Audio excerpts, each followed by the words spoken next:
family? All right, YouTube. So we got Don Lemon.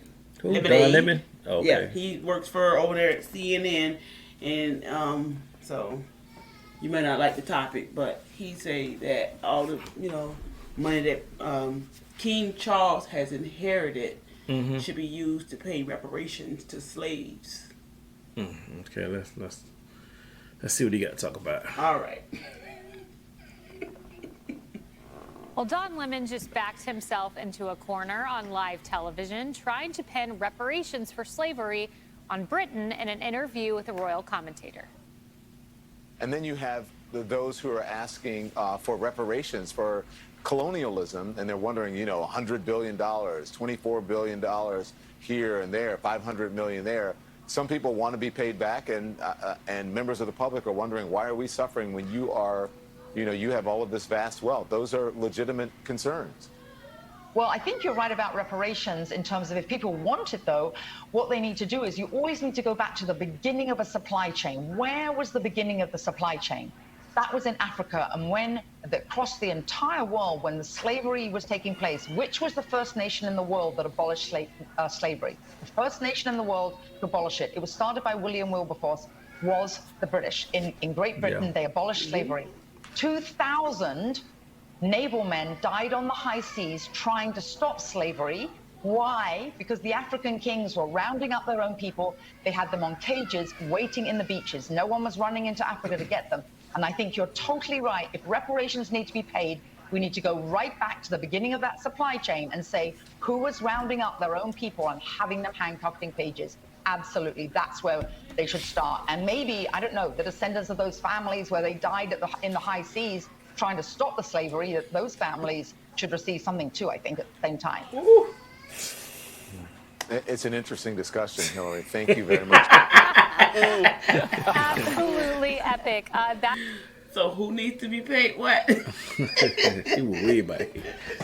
She said, let's start go from to the the beginning. Let's go to the beginning of it. But hey, maybe it's something that he didn't know, that the British were the first to, really push for the end of slavery.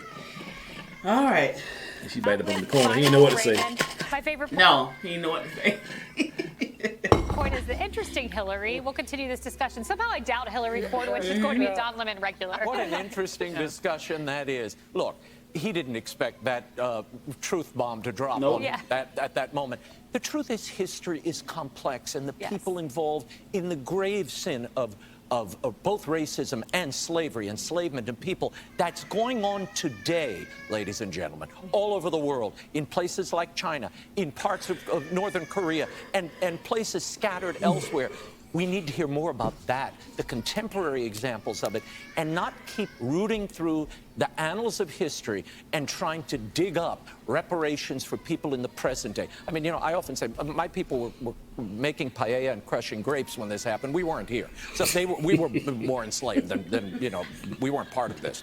But you got nothing to do with when you look at what happened, it's always a broken history, but there are good points to it and bad points, and you've got to take the whole of history and move on. We've progressed, and now we're surrounded by our brothers and sisters, and we're all one community. That's what we should have been, but we found that. Celebrate that. Let's move on together. Yeah, history is complicated, Cheryl. It's not as simple as, reparations, let's go, let's move on.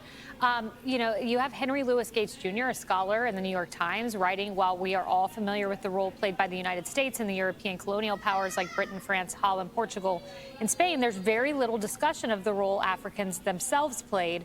And that role, it turns out, was a considerable one, especially for the slave trading kingdoms of Western and Central Africa, echoed by a piece in the Wall Street Journal, University of Baltimore Law. My point is, it's a nuanced, complex issue. Yeah, well, and her point was correct, and that it was the African lords that actually enslaved those people back in history. You cannot change history, but they're trying to. By the way, CNN, Christiane Amanpour, the day that the Queen died, I mean, really within like an hour of her death being announced, did you hear her? I did. Like, she wanted to talk about reparations. Yep. In that moment, so disrespectful. So obviously someone at that network is pushing that narrative. I think Don Lemon picked up on it. I think he got caught off guard because he realized, oh, oops, she's factually correct. She is right. And by the way, the British abolished slavery way before the the United States did, way before other countries. And 2,000 naval men died on the high seas trying to stop slavery, Emily. That's right. When I love the internet is in moments like this, where the reactions are just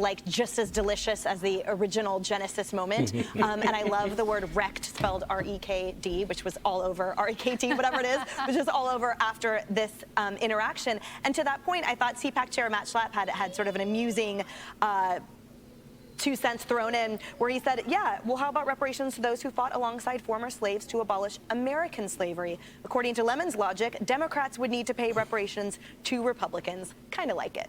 I like it too. Natalie, I also like this from Tucker Carlson. A fact tsunami just crested over Don Lemon, and he's desperately trying to get out. Yeah, I think he's going to be the deer in headlights in the dictionary. You know, you can't cherry pick history. I know it's an inconvenient truth, like you mentioned. And also, when you really dig into something like this, reparations in the form of free money don't fix inequality. It's something that has to be addressed. But we need to invest in infrastructure, in education, in jobs. And free money is not just going to fix these problems. Hey, everyone. I'm Emily. Wow. Yep, no free money. That's crazy. Give me something that I can build on. You know? Yeah, he could have done a smile and said, "Man, yeah, you got me on that one, man. I don't know what to say." It was nothing else for him to say. That's what he was saying. I don't know what to say. I mean, I'm just gonna sit here and smile. Like, you want to be like, okay, you want to throw some crap about all these billions of dollars need to be paid to XYZ. And well, then, if they decide to pay some money, they can start with me first. Shoot. I mean, we will be in. I mean, hey, if they want to just give it out, I mean, hey, who wouldn't be in line? I mean, seriously, who wouldn't be in line? Price of eggs? Yes, I'm getting in line. All right, YouTube family. YouTube, That's don't another forget one. to like and subscribe and check us out later. Peace. Peace.